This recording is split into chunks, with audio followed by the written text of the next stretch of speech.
Võimas Ameerika merevägi andis just vapustava hoiatuse. Ameerika Ühendriikide surve Iraani vastu jõudis otsustavasse faasi sel reedel, 2026 aasta 24. aprillil. Pentagon kinnitas, et Iraani laevad Majestic X ja Tiffany, mis arestiti, jäävad koos oma meeskondadega Ameerika võimude hoole alla. Kindral Dan Kane'i sõnul kasutasid Ameerika Ühendriikide väed helikoptereid, et laevale jõuda. Nad läksid pardale, võtsid juhtimissilla üle ja võtsid laeva oma kontrolli alla. Ja nüüd on see operatsioon palju suuremas ulatuses, sest Washington ei sihi enam ainult üksikuid laevu. See mõjutab Iraani režiimi naftat, raha ja mõjuvõimu toetavat võrgustikku. Ja just siin tuleb mängu hoiatus uue Iraani revolutsiooni 2.0 kohta. Kui nafta peatub, kuivab raha kokku. Kui raha kuivab, hakkab lojaalsus murenema. Ja kui lojaalsus mureneb, suletud režiimis lakkab ülemjuhi impeerium tundumast puutumatuna ja hakkab seespoolt lagunema.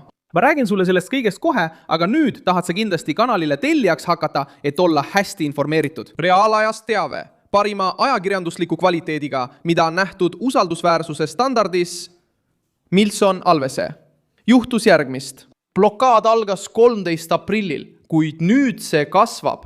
Kaitseminister Pete Hegseth ütles, et blokeerimine muutub ülemaailmseks. Reuters näitas, et Hegsethi sõnul ei liigu keegi Hormusi väinast ükskõik kuhu maailma ilma Ameerika Ühendriikide mereväe loata. Duncan ütles samuti, et alates operatsiooni algusest on juba 34 laeva sunnitud tagasi pöörduma. Ja et Washington on valmis kinni pidama laevu, mis suunduvad Iraani või väljuvad Iraani aladelt. See on katse režiimi kassa tühjendada. Nafta on peamine rahaline allikas. Selle kaudu maksab valitsus oma struktuuride eest, toetab sisemist masinavärki, rahastab liitlasi ja hoiab revolutsioonikaardi väge töös. Ja just siin hakkab Iraani revolutsiooni 2.0 idee uudistes, mis ringlevad jõudu koguma.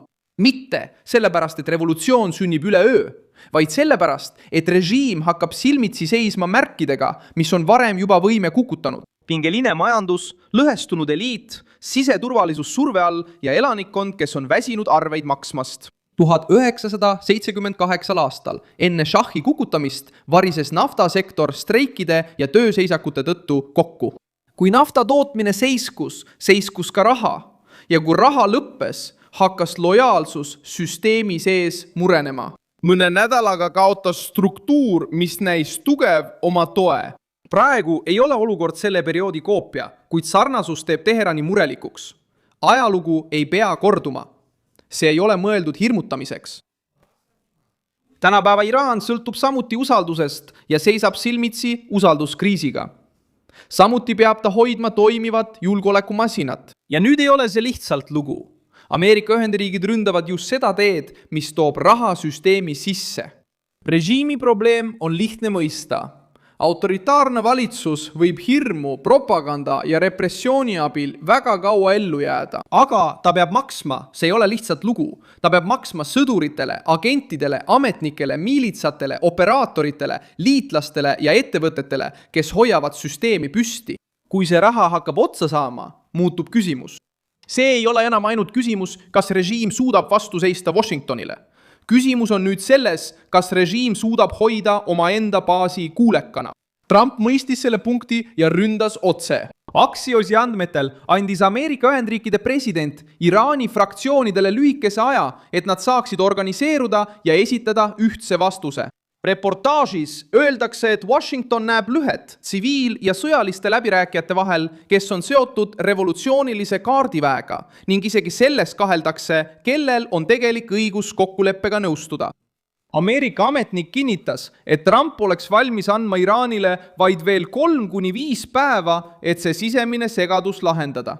Teheran püüdis vastata ühtsust rõhutava kõnega. Iraani võimud kinnitasid, et pole olemas radikaale ega mõõdukaid, on vaid iraanlased ja revolutsionäärid. Kõik kuuletuvad ülemjuhile. Aga sellel väitel on üks probleem. See püüab eitada just seda, mida maailm on juba märganud. Kui režiim peab ühtsust valjuhäälselt kinnitama, tähendab see, et lõhenemine on juba muutunud poliitiliseks ohuks. samal ajal karmistub blokaad veelgi. Varilaevastik, mis varem oli põgenemisteeks, on nüüd otseseks sihtmärgiks muutunud. Laevad vahetavad sageli lippe, varjavad marsruute, lülitavad jälgimisseadmed välja ja kasutavad vahendusettevõtteid, et müüa sanktsioonide all olevat naftat. Valge Maja suurendas samuti majanduslikku survet vahendajatena tegutsevatele ostjatele.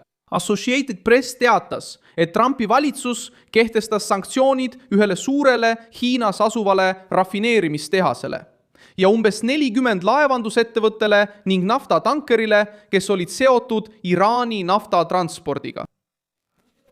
Poetada Teherani peamist tuluallikat ja isoleerida ettevõtted, kes aitavad Iraanil oma naftat liigutada.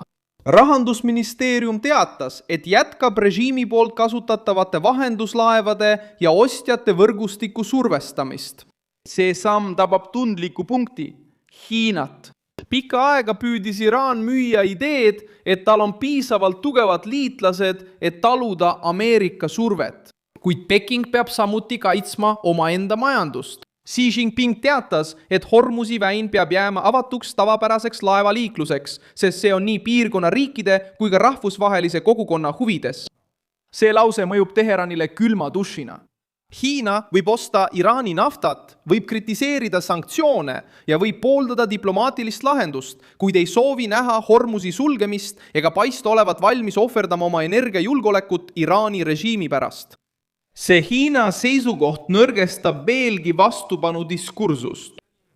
Iraan sõltub nafta müügist. Hiina sõltub energia ostmisest mitmelt Pärsia lahe riigilt. Peking ei hakka kogu seda voogu ohtu seadma ainult selleks, et päästa Teherani. Matemaatika on lihtne.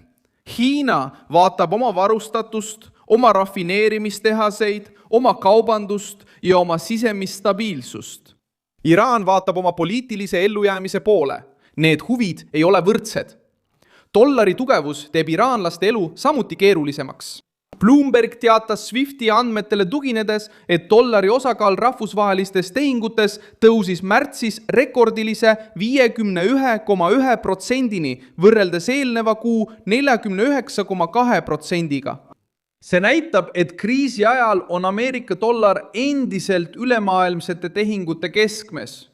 Iraani jaoks on see probleem, sest nafta ei ole ainult tuluallikas. See on vajalik tugeva valuuta saamiseks, importide eest maksmiseks ja kõige hädavajalikuma töös hoidmiseks. Ilma tugeva valuutata muutub Teheran haavatavamaks. Režiim võib trükkida oma enda raha, kuid sellega ei saa rahvusvahelisel turul sama ostujõuga osta teravilja, varuosi, tehnoloogiat ega tooteid.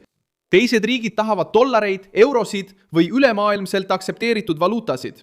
Ja kui nafta jääb kinni, kaotab Iraan just selle tee, mille kaudu seda raha saada. Kriis lakkab olemast propaganda ja muutub reaalseks kuluks.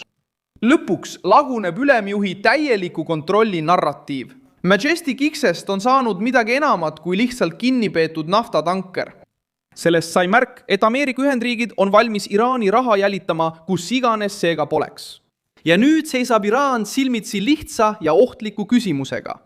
Kui kaua suudab impeerium püsida, kui raha, mis toetab selle lojaalsust, hakkab kaduma? Pane sellele videole like, telli kanal ja vaata lõpus kommentaare, et olla veelgi rohkem seotud Milson Alvese kogukonnaga.